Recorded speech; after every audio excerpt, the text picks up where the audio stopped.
창립 30주년을 맞이하는 비전 집회, 오늘 세 번째 날 말씀의 제목은 연약한 교회입니다.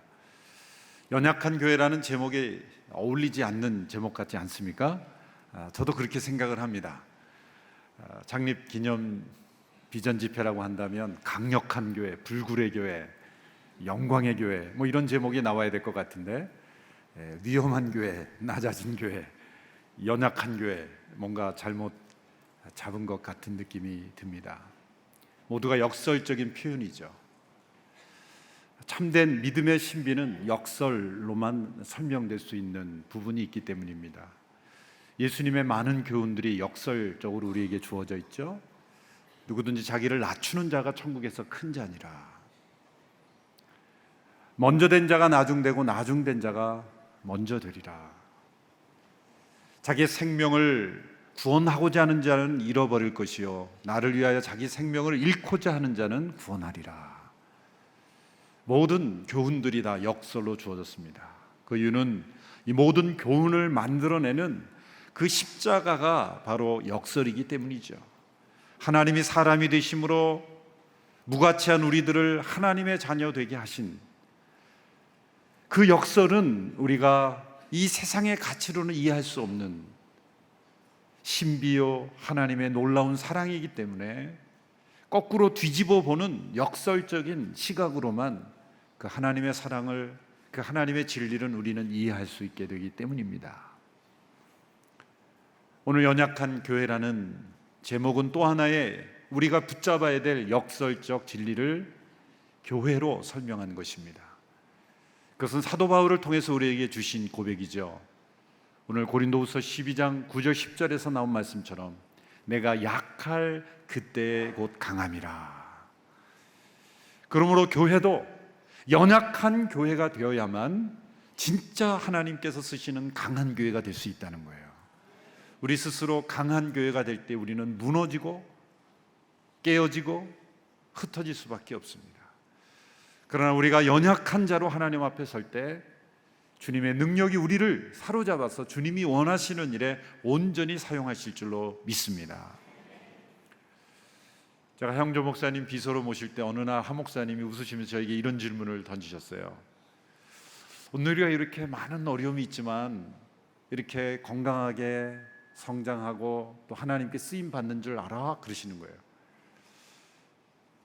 그래서 그냥 대답 안 하고 가만히 있었더니 왜 그렇습니까? 질문했더니 이렇게 대답하셨어요. 그게 다 내가 많이 아파서 그래. 이 말씀을 준비하면서 그 목사님의 음성이 생각이 났어요. 내가 많이 아파서 그래. 지난 30년의 온누리교회 역사를 보면은 온누리교회 역사의 중요한 분기점, 온누리교회가 성령 안에서 더 강건해지고 영적 군사가 되고 선교에 놀라운 그 능력이 부어지는, 또 선교사님들이 부릴 듯 일어나는 모든 그 터닝 포인트마다 다 살펴보면 하 목사님이 아프셨을 때예요. 하 목사님이 아프셔서 안식년을 떠나시기 위해 성령의 능력을 받아서 성령 사역이 시작이 됐어요. 목사님 돌아가시기 전에 3년 전에는 일본에서 치료를 받아야 하실 정도로, 한국에 들어오시 못할 정도로 그렇게 위독한 위중한 상황 속에서 하 목사님은 일본의 선교사로 파송되었다. 그렇게 음성을 듣고 일본 CGN TV를 만들고 러브 소나타를 하러 딱 도시에 돌아다니시고, 건강하셔서 그렇게 다니시는 게 아니죠. 2번 정도 아주 심각한 위기 상태에 있었죠. 그 이유는 일본 내에서도 비행기를 타고 투석을 마치시고 바로 공항에 가서 또 그 도시에 도착해서 일정을 마치고 러브 소나타 다 마치고 동경으로 다시 돌아오는 그 여정에서 그 병원에 가야 될 시간을 못 맞추면 이 해독이 되지 않기 때문에 몸이 위독해지는 거예요. 정상적인 사람도 여행하기 어려운 거리를 일주일에 3번씩 투석하시면서 그렇게 러브 소나타를 하고 일본 전역을 다니시고 15번을 하셨죠. 일본의 많은 목회자들은 하 목사님의 그 상황을 알기 때문에 깊은 하 목사님에 대한 사랑과 존경을 가지고 있는 거예요. 어쩌면 목사님이 돌아가셨을 때 우리 한국에 있는 성도들보다 일본에 계신 성도들, 목회자들이 더 깊이 슬퍼하셨어요.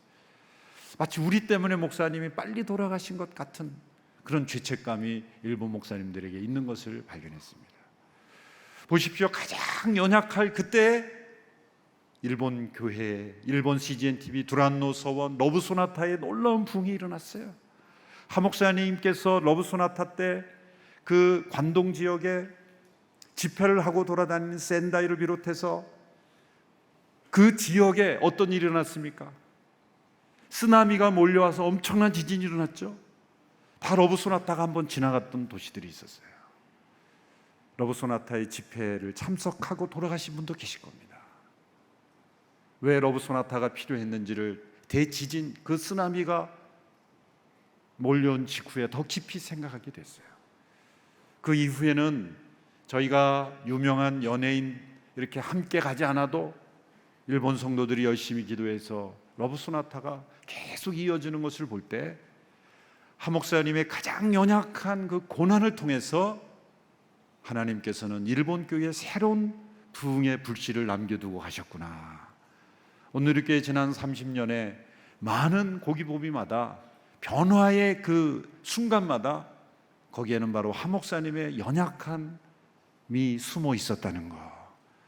그 말씀이 이제 해석이 되는 거예요. 내가 많이 아파서 그래. 그러면서 그 뒤에 이런 재밌는 말씀 하셨어요. 사람들이 교회에 뭐 좀 따지고 싶은 것도 있다가도 에이 목사님 아프신데 뭐 여기까지 뭐 그러고 그냥 포기한다는 것 같아요. 저는 요즘 가만히 보니까 제가 혈기가 왕성해서 제가 따지고 있어요. 제가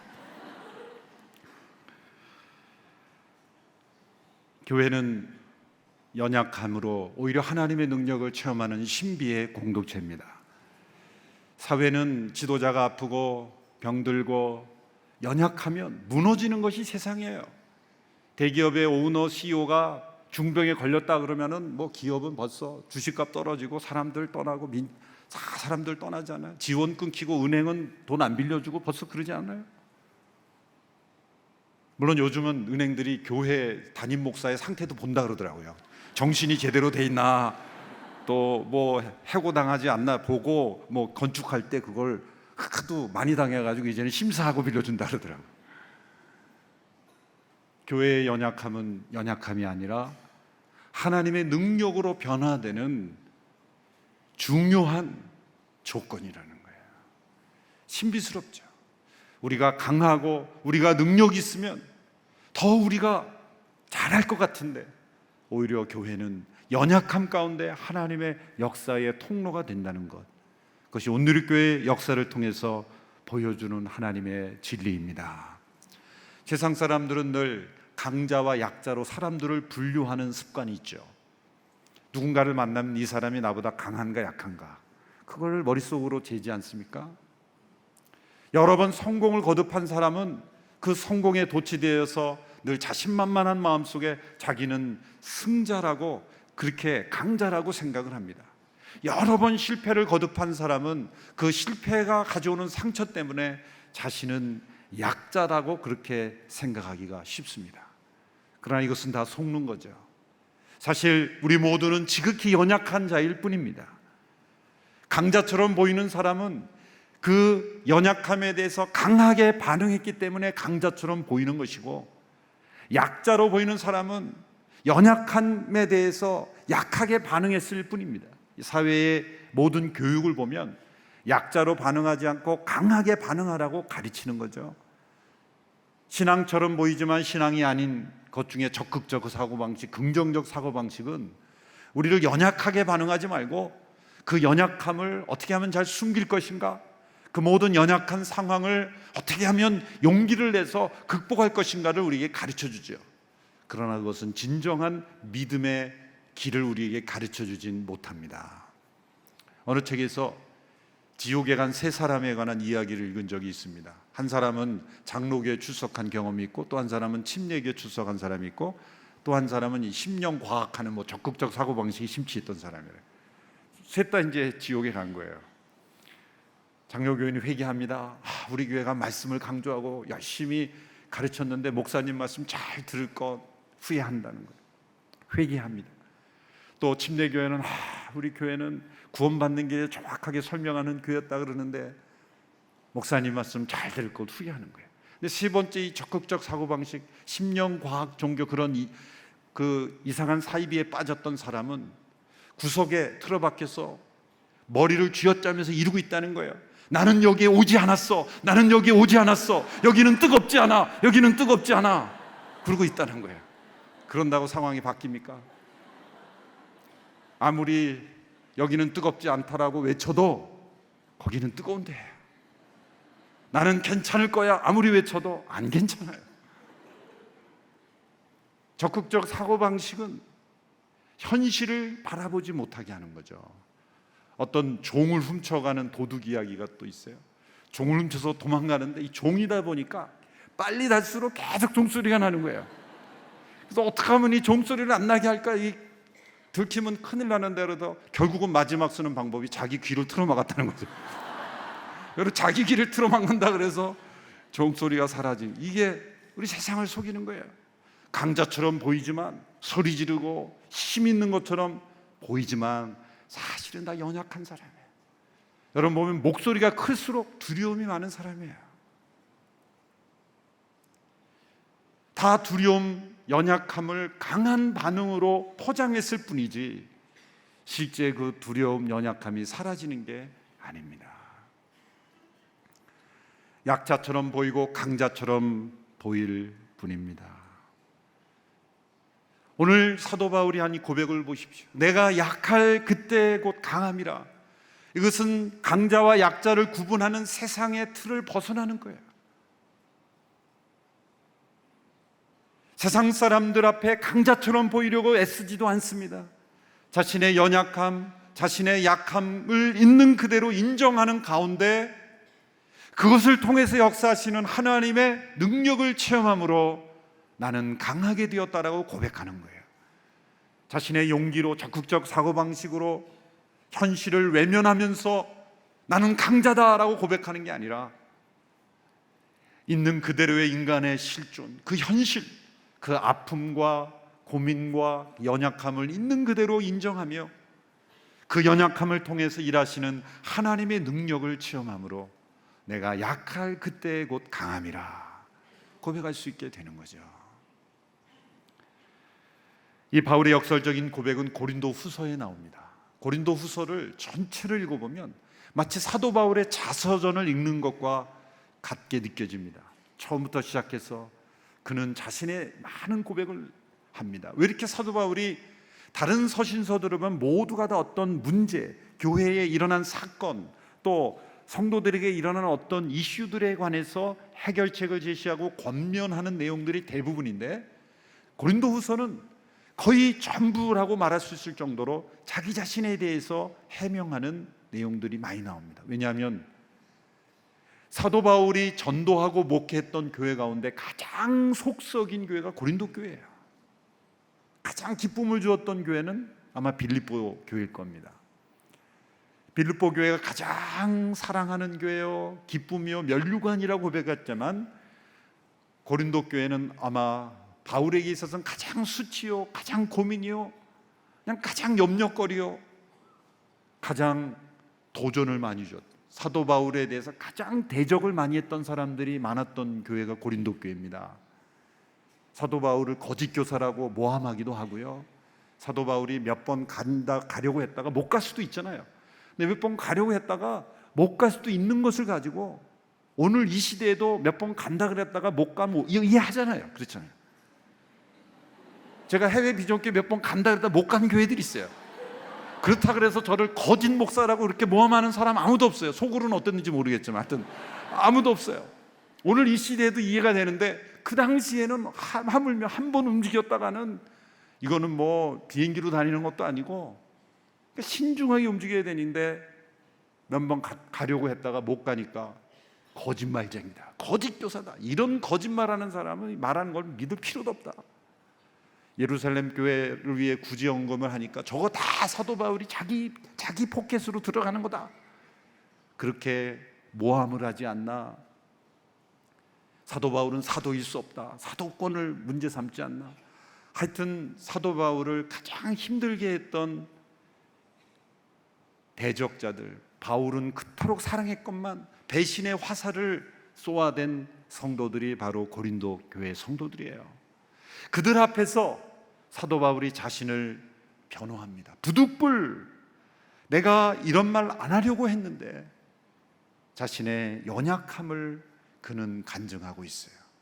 자신이 얼마나 강한 존재인지, 자신이 얼마나 능력이 많은 존재인지를 설명하지 않고 자신이 얼마나 연약 가운데 처해 있었는가를 고백하죠.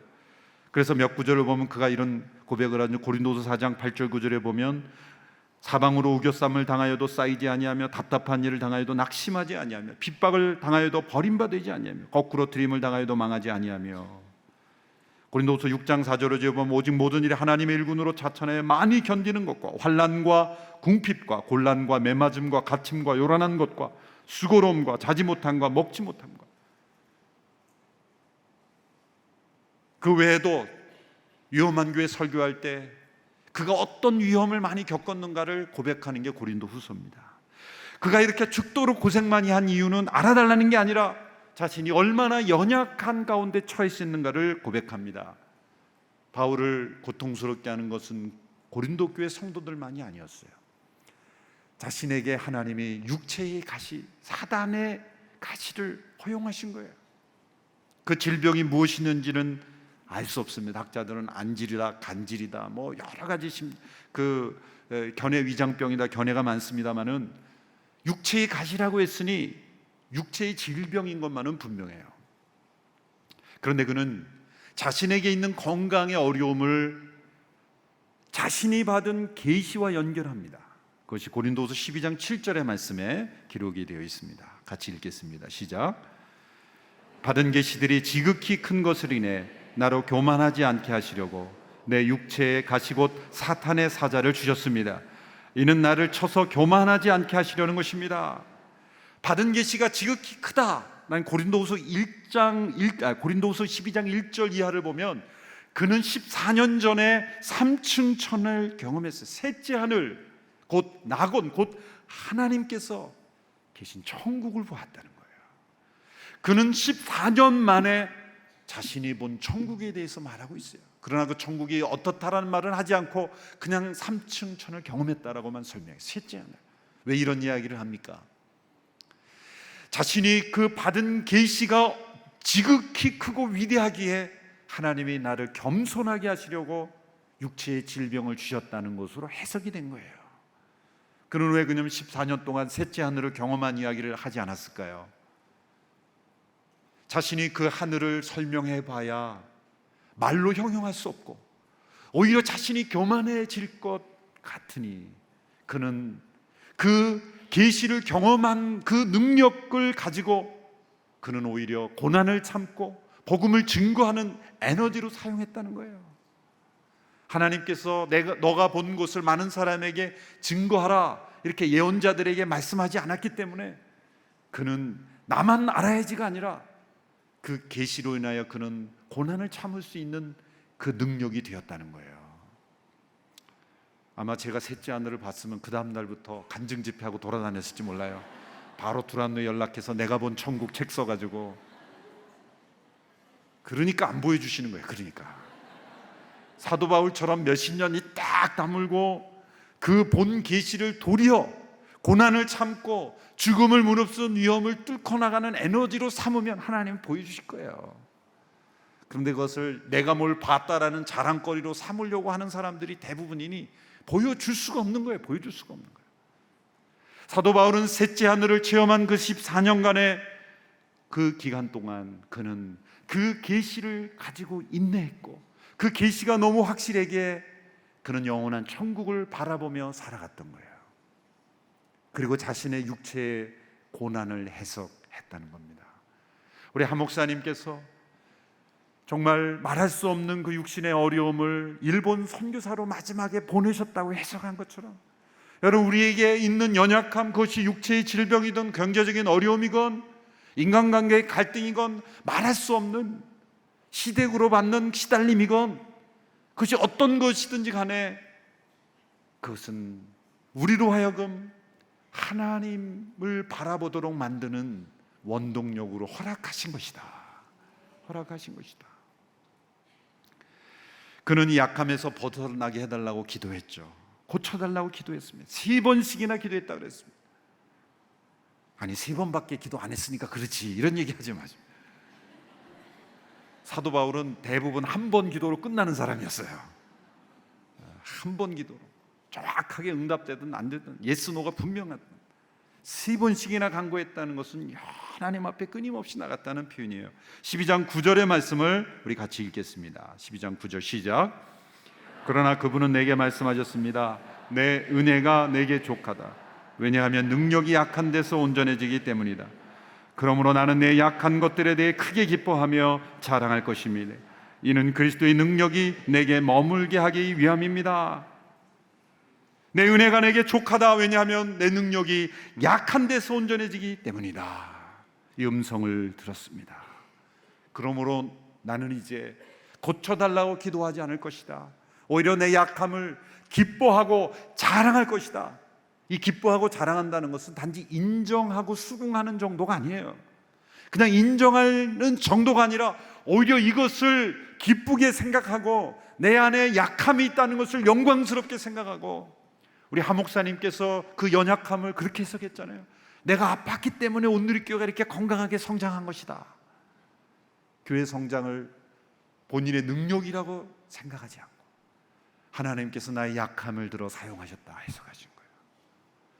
그래서 제가 하 목사님 돌아가신 이후에 담임 목사가 된 직후에 어떤 언론에서 인터뷰했을 때 가장 생각나는 구절이 뭐냐 그랬을 때 이 말씀이 생각이 나요. 왜? 하 목사님을 생각하면서 내가 약할 그때 곧 강함이라. 바로 그것이 하 목사님의 삶이었죠.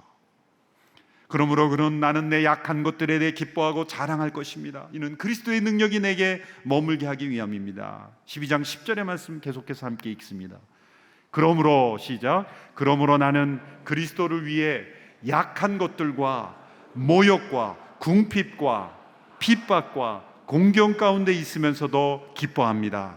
왜냐하면 내가 약할 그때 곧 강하기 때문입니다. 여러분이 말씀 그대로 여러분에게 어떤 약함이 있습니까? 그것이 궁핍입니까? 연약합니까? 경제적인 그런 문제입니까? 육체의 질병입니까? 그것이 어떤 종류의 약함일지라도 하나님의 능력이 임하는 통로가 된다는 거죠. 우리의 약할 때 우리는 주 안에서 더욱 강하게 되는 줄로 믿습니다. 그래서 교회가 성장하고 성도들이 좀 많아지고 헌금 액수가 높아지고 많은 어떤 성도들이 모이면 자기도 모르게 목회자가 교만해지고 힘이 있다고 생각하고, 목회자들 모임에 가보면 이렇게 좀 성도들이 많이 모이는 목사님들 가면 괜히 목에 막 힘이 들어가요. 그럼 막 도망가고 싶어요 저는. 그게 힘이 되면 그거는 능력이 되지 못하는 거예요. 온누리교회의 능력은 많은 성도가 모였기 때문에 능력이 아닙니다. 우리 모두가 연약한 자이기에 하나님의 능력을 의지할 수밖에 없는 연약한 자들이라는 그 믿음이 바로 온누리교회의 능력입니다. 복음만이 교회의 능력이에요. 복음만이 교회의 능력이에요. 온누리교회 많은 성도가 모여도 복음을 의지하지 않으면 능력 없는 교회가 되어버리고 맙니다. 여러분, 교회가 얼마나 연약한지 많이 보지 않아요? 그렇게 건강하고 든든했던 교회가 한순간에 무너지는 거 얼마나 많이 봅니까? 우리 모두가 그렇게 다 연약한 사람들이에요. 그렇게 열심히 주여 주여 기도했던 사람들이, 주여 주여 하던 사람들이 죽여 죽여 그러면서 싸우는 거 많이 보잖아요. 어떻게 저런 성령 충만한 사람들이 저렇게 사납게 될까? 주여 주여가 죽여 죽여가 돼버렸어요.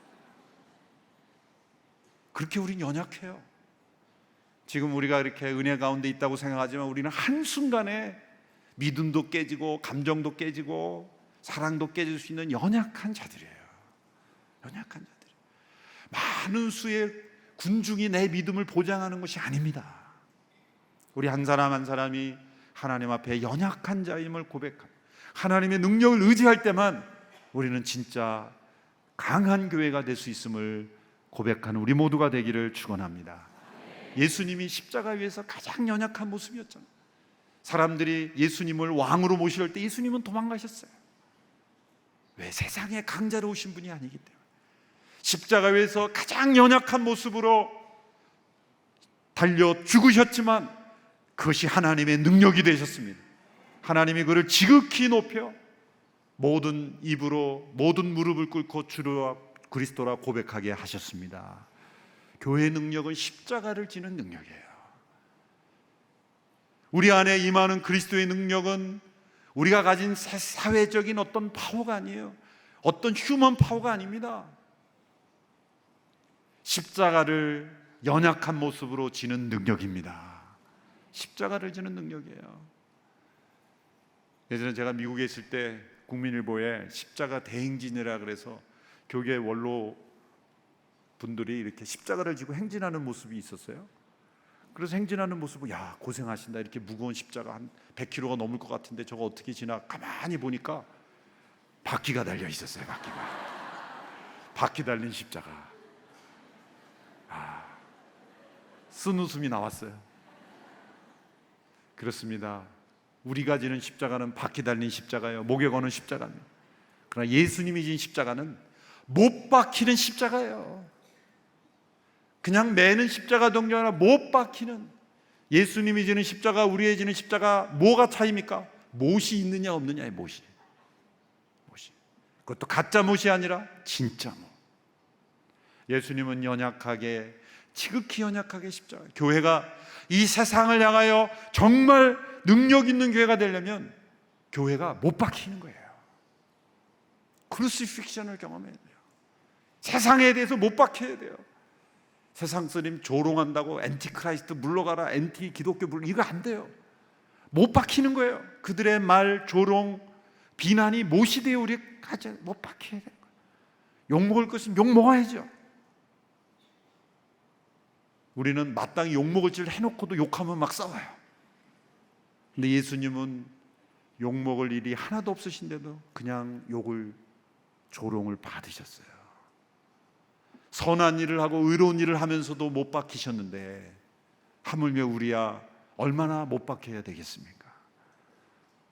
연약한 교회는 세상에 대해서 예수님처럼 연약하게 못 박히는 교회가 될 때 바로 그것이 하나님의 능력이 되는 줄로 믿습니다. 우리의 연약함을 하나님 앞에 겸손히 고백하며 나갈 때 우리가 경험하는 그리스도의 능력은 무엇이겠습니까? 저는 세 가지로 정리해 보았습니다. 우리의 연약함 속에서 경험하는 주님의 능력, 이것을 영어 알파벳 ABC로 함께 표현해 보았습니다. 못하는 영어 실력으로 이 단어 찾느라고 고생했어요. 첫 번째는 역경이 변하여 장점이 됩니다. 역경이 변하여 장점이 됩니다. adversity가 변하여 어드밴티지가 되는 거예요. 역경은 우리의 연약하게 만드는 겁니다. 그런데 그 속에서 우리는 하나님이 우리를 사용하신 우리의 장점이 되는 거예요.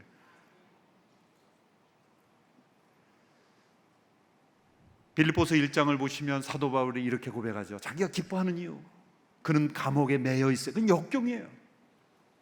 그런데 나의 매임이 도리어 복음의 진보를 가져왔기 때문에 나는 기뻐하리라. 내가 자유로울 때보다 다 매여 있으므로 복음의 진보를 가져오됐다. 일부 사람들은 담대하게 복음을 전하고 어떤 이들은 시기와 질투로 복음을 전하나 전해지는 것은 그리스도니 내가 기뻐하리라. 사도 바울의 감옥에 갇히는 역경이 오히려 장점이 되었다는 거죠. 선교 역사에서 빼놓을 수 없는 분이 영국의 패트릭 선교사님이죠. 저는 패트릭 선교사님이 어떻게 그렇게 아일랜드에 파송돼서 그렇게 선교 역사에 획기적인 역할을 하는 분이 되었을까 생각해. 어느 날 책을 읽는 가운데 그분의 과거에 엄청난 역경이 있었다는 것을 발견합니다. 그분이 16살 때에 아일랜드의 해적들의 납치되어서 노예 생활을 6년이나 합니다. 그 청소년 때, 그 예민한 때 6년간을 노예 생활을 하는 거예요. 6년째 되는 해 그는 음성을 듣습니다. 그는 노예 생활을 할 때 하루에도 수백 번씩 기도했다는 거예요. 하나님 이 노예에서 벗어나게 해달라. 그래서 가까스로 탈출하게 될 때 그는 하나님의 음성을 듣습니다. 내가 너는 고향으로 돌아가리라. 너는 잘 견뎠다. 보라, 너의 배가 준비되었다. 그런 음성을 듣고 탈출에 성공합니다. 그는 수도사가 되고 이후에 영국교회에서 아일랜드로 파송된 선교사로서 사역을 하죠. 그가 어떻게 훌륭한 선교사역을 감당할 수 있었습니까? 그는 노예 생활을 6년 동안 해봤기 때문이에요. 저희 온누리교회 많은 교육자들을 이제 때로는 청빙하고 새롭게 전임 교육자를 모시는데 이렇게 지원하는 분들이 많죠. 그래서 우리 인사위원회에서도 이렇게 인터뷰도 하고 그래서 하는데 저에게 이제 2배수 정도 이렇게 교육자 리스트를 이제 주십니다. 그러면 제가 한 분 한 분 인터뷰하면서 뽑을 때 다른 설교나 뭐 인품 이런 건 다 우리 장로님들 교육자들이 이렇게 스크린을 해서 제가 가장 중점적으로 보는 것은 역경을 얼마나 경험했는가.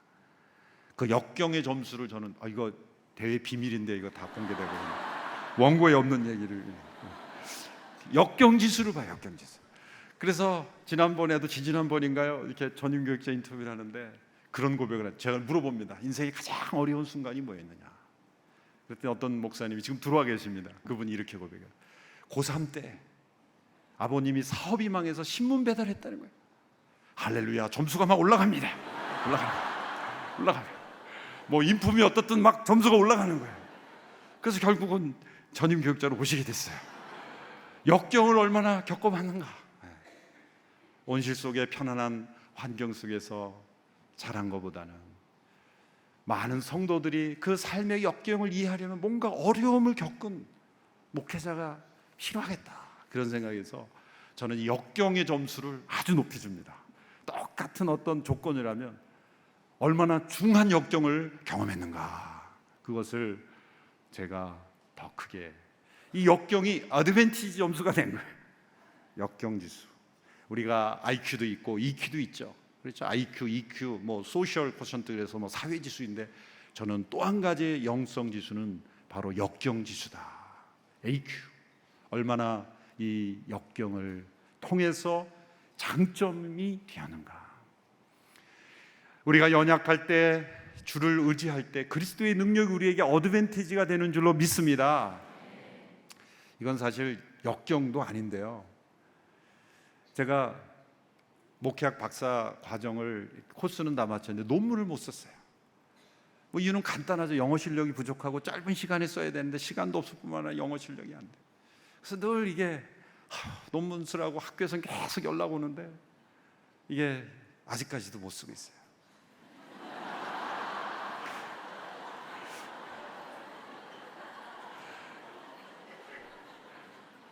그런데 얼마 전에 뭐 여기저기서 논문 뭐 사건 때문에 막 시끄러웠잖아요. 그래서 저에게 막 문자가 온 거예요. 어느 권사님이, 목사님 논문 괜찮으십니까? 그래서 대답했어요. 권사님, 제가 실력이 안 돼서 아직 못 썼습니다.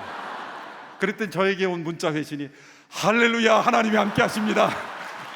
하나님이 목사님을 사랑하십니다. 난 참 이렇게 실력 없어서 못 쓰고 칭찬받아 보긴 처음이에요. 참 역경은 아니지만 저의 이 부족함이 이렇게 어드밴티지가 되는 시대가 되리라고는 상상을 못했어요. 참 논문 못 쓰고 어드밴티지를 받는 참 그런 제가 됐습니다. 역경이 변하여 어드밴티지가 된다. 두 번째는 깨어짐이 변하여 아름다움이 되는 거예요. 브로큰니스가 뷰티가 되는 거예요. 우리의 깨어짐이 아름다움이 되는 거예요. 한나가 구약에 보면은 자녀가 없어서 하나님 앞에 울죠. 그 자녀가 없는 것 때문에 그 가정 내에서 분인나로부터 얼마나 많은 상처를 받았어요. 그 한나의 마음이 깨어지죠. 그 한나의 깨어짐은 사무엘이라는 아름다운 아들로 하나님이 축복하셨어요. 사실 우리가 선천적으로 겸손한 사람은 아무도 없습니다.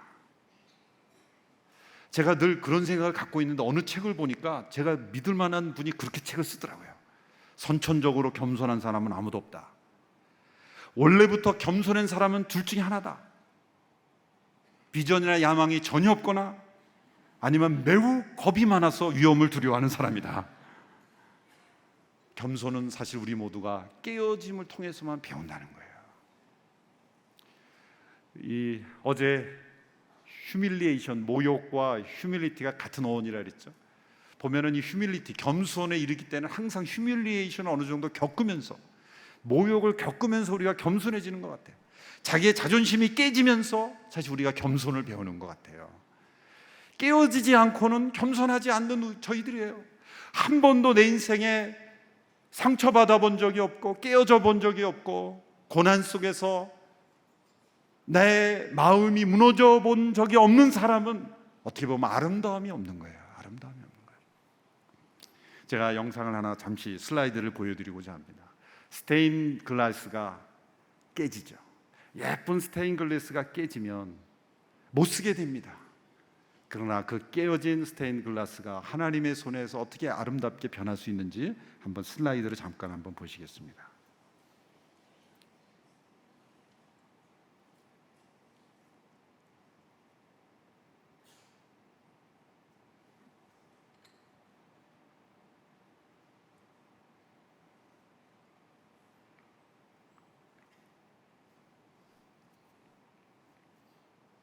할렐루야. 뭘 제가 말씀드리는지 아시겠죠? 멀쩡하던 스테인 글라스가 깨집니다. 소용없는 것 보이지만 그러나 깨어진 조각들이 변하여 더 아름다운 형상으로 변화될 수 있다는 거예요. 여러분, 우리의 하나님께서 우리 마음을 무너뜨리고 우리의 인생을 깨트리실 때가 있어요. 구약에 보면 나오미라는 여인이 그랬죠. 베들레헴을 떠나서 모압으로 이민 가서 멋있게 살아보려고 남편과 두 아들과 함께 이민을 가서 거기서 두 아들도 다 결혼시키고 잘 사는 것 같았는데 갑자기 남편이 죽고 두 아들이 죽었어요. 여자 3명밖에 남지 않았어요. 아메리칸 드림이 아니라 모압 드림이었죠. 그 드림이 완전히 깨져버린 거예요. 산산조각이 난 거예요. 결국 어쩔 수 없어서 베들레헴으로 돌아왔을 때 사람들이 나오미를 알아봤을 때 나를 나오미라 하지 마라, 나를 마라라 하라. 하나님이 나를 괴롭게 하셨다. 나를 괴롭게 하셨다. 그녀의 꿈은 산산이 깨어졌습니다. 그는 하나님께 상처를 하나님이 나를 괴롭히셨다. 나를 괴롭게 하셨다. 하나님께서 나의 인생을 무너뜨렸다는 거예요. 그녀는 하나님께 대한 믿음이 있었습니다. 하나님의 이름을 부르니 믿는 거죠. 전지전능하신 하나님께서 모든 상황을 주관하고 계시다는 것도 믿었습니다. 자기가 지금 하나님이 허락하시지 않으면 이런 일이 있을 수 없다는 걸 믿었기 때문이죠. 그런데 그녀가 믿지 않았던 것은 하나님은 때로 우리의 꿈을 깨트리고 우리의 인생을 무너뜨리심을 통해서 더 아름다운 인생으로 변할 수 있다는 것을 믿지 않았습니다. 결국 그녀의 인생은 깨지는 것 같았지만 함께 따라온 루시 보아스를 만나 결혼함으로 그의 후손 가운데 다윗이 태어나잖아요. 그리고 그 다윗의 후손을 통해 예수 그리스도가 태어나죠. 결국 메시아의 조상이 되는, 그저 모압에서 잘 먹고 잘 자랐으면 역사의 중요한 통로가 되지 못했던 그의 인생이, 그의 꿈은 깨어졌지만 하나님의 꿈을 이루는 더 아름다운 인생으로 하나님께 쓰임받을 수 있게 되었다는 거예요. 여러분, 우리의 꿈이 때로 깨어지고 무너질 수 있지만 하나님은 우리의 이 브로큰니스, 깨어짐을 통해 더 아름다운 그 인생으로 변화시킬 줄로 믿습니다. 그것이 우리가 연약해져 있지만 하나님이 우리 연약함을 통해 그리스도의 능력으로 더 아름다운 인생으로 변화시킨다는 믿음입니다. 야곱이 형 에서를 만나기 전에 야복 강나루에서 습격을 받아 어떤 사람과 싸우면서 환도뼈이 위고되죠. 환도뼈가 위골돼서 내게 축복하지 않으면 당신을 보낼 수 없었다고 간절히 매달리는 그 야곱의 이름을 이스라엘로 바꾸죠. 이스라엘 이름의 뜻은 내가 하나님과 사람으로 더불어 겨루 이겼다라는 거예요. 여러분, 환도뼈가 위골돼서 매달리는 사람이 이긴 사람입니까? 진 사람입니까? 진 사람이죠. 패배자죠. 간청하는 자가 진 사람 아니겠습니까? 그런데 하나님은 내가 이겼다.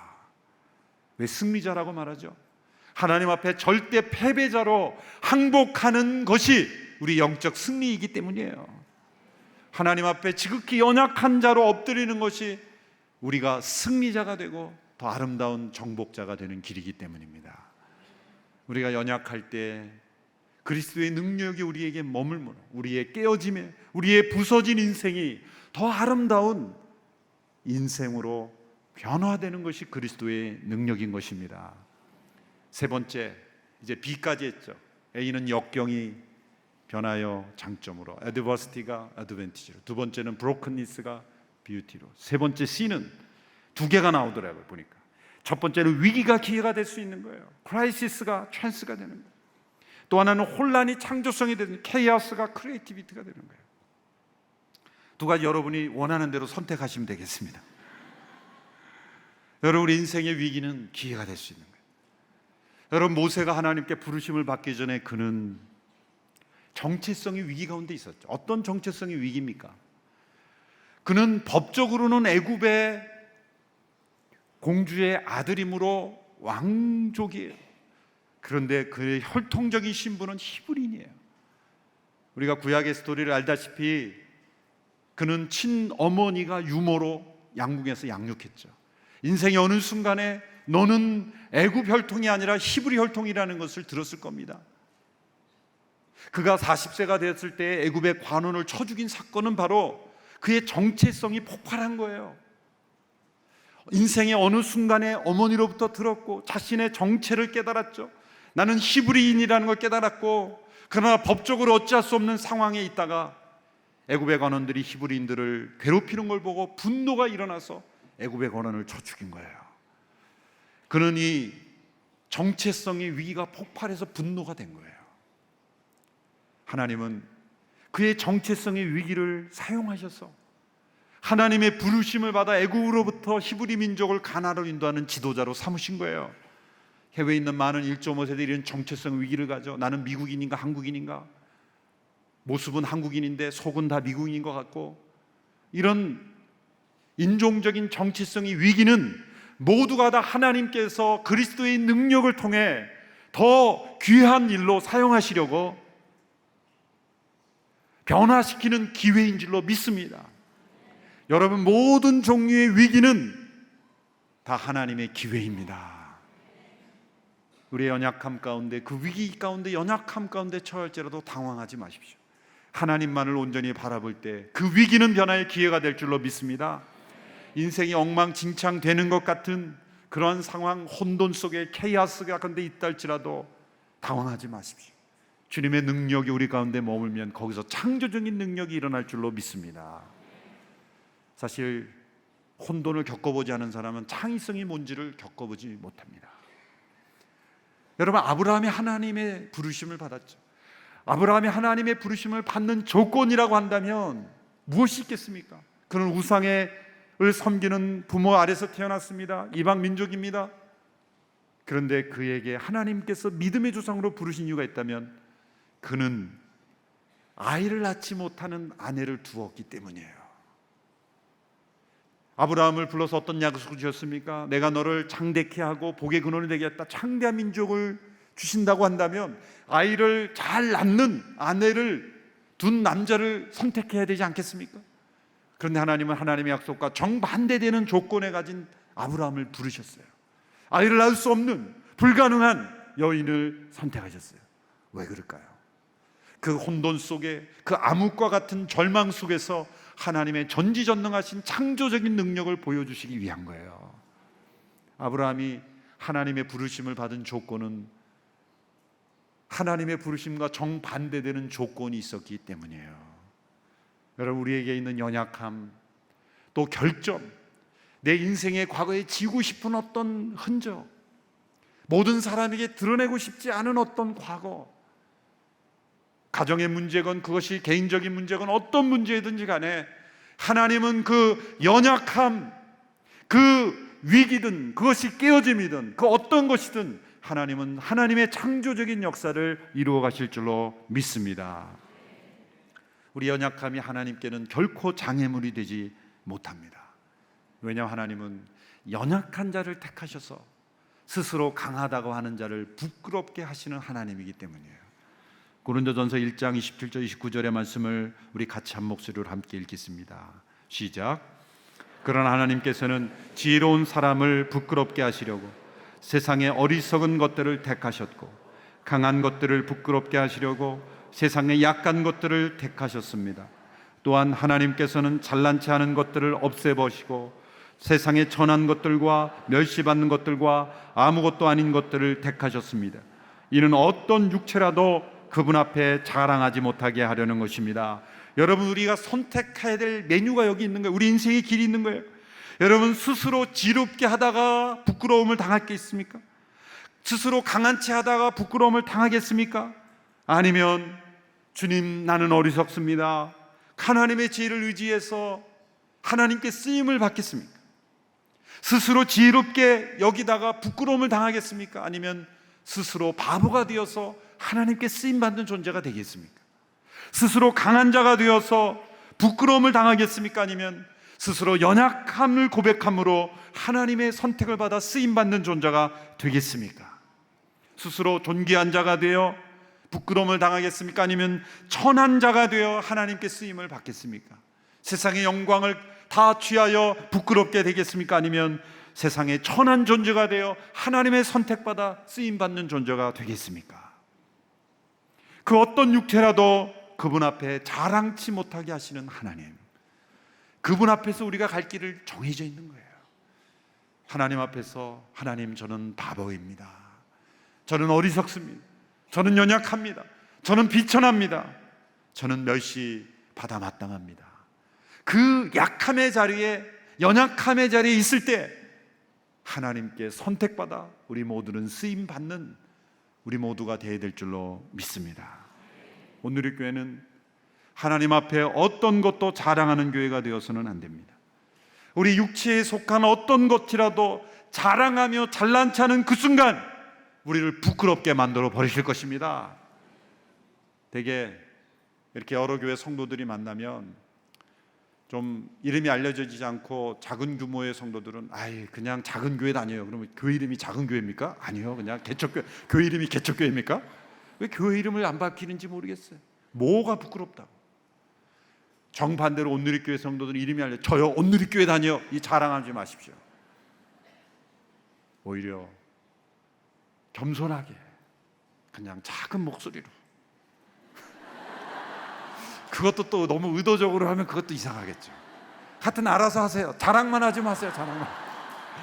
자랑하지 마세요. 저는 참 기분 좋을 때가 있어요. 어느 그 교계 모임이나 이럴 때 가면은 제 얼굴을 모르는 분들이, 그러니까 제가 이렇게 가방 들고 막 하면은 이제 온누리교회 담임 목사가 와야 되는 자리인데 아직 안 왔어요. 근데 거기 직원들이 저보고 담임 목사님은 언제 오세요? 그러시는 거예요. 너무 기분 좋아요. 그래서 곧 오실 겁니다. 그러고 이제 저기 가서 앉아서 자, 그렇게 몰라봐 주는 게 너무 기쁘고.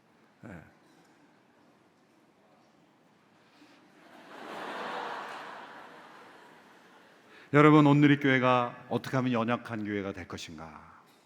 우리가, 이것이 숙제입니다. 온누리교회가 우리 스스로 강한 교회가 되는 순간 하나님은 온누리교회를 부끄럽게 하실 거예요. 어떻게 하면 우리가 연약한 교회가 될 건가? 그렇다고 힘없이 헌금도 하지 말고 모이지도 않고 그렇게 약해지자는 게 아니에요. 더 깊은 헌신을 하지만, 더 열심히 헌신하지만 자신을 자랑하지 않는 거예요. 그건 뭡니까? 앞으로 온누리교회가 어떤 사역을 할 때 온누리교회 이름 다 빼야 돼. 온누리교회 이름표 다 떼고 와요. 아무리 많은 헌신해도 자랑하는 거 하지 말고, 홍보하는 거 하지 말고, 마치 소금이 여러분 물에 타지면 어떻게 됩니까? 나 소금이야, 그리고 버티는 건 소금 아니에요. 진짜 소금은 어떻게 됩니까? 사라져버려요. 녹아 없어져 버려요. 소금인 척 하다가 물속에 들어가도 나 소금 딱 들어갔는데 물을 먹어도 짜지 않은 건 소금이 아니에요. 그건 가짜 돌이에요. 진짜 소금은 들어가는 순간 녹아버립니다. 자신은 녹아 없어지지만 변화를 일으키죠. 이걸 가지고 촉매제라, 캐탈리스트라 그러죠. 촉매제와 같은 교회, 지극히 연약한 교회는 소금처럼 녹아져 없어지지만, 사라져버리는 것 같지만 변화를 일으키는 거예요. 오늘의 교회가 연약한 교회로서 촉매제처럼 세상에 소금되어 온누리교회는 녹아 없어져 버리지만 그러나 세상에 변화를 일으키는 진정한 하나님의 능력이 되는 교회가 되어야 될 줄로 믿습니다. 이것이 우리가 미래에 내다보아야 될 온누리교회 비전, 우리 모두가 가슴에 품어야 될 교회의 비전입니다. 오스왈드 챔버스 목사님이 하신 말씀을 읽고 마치겠습니다. 우리 같이 읽겠습니다. 시작. 우리에게 있는 모든 자기 의존적인 요소는 하나님의 능력으로 사형 선고를 받아야 한다. 우리가 전적으로 약하다는 것과 하나님께 의지할 수밖에 없다는 것을 인정하는 순간이야말로 바로 성령님이 자신의 능력을 발휘하실 순간이 되기 때문이다. 우리 자신을 의존하고 우리의 힘과 지혜와 능력을 의존하는 모든 것을 하나님의 능력으로 사형 선고를 내려야 된다.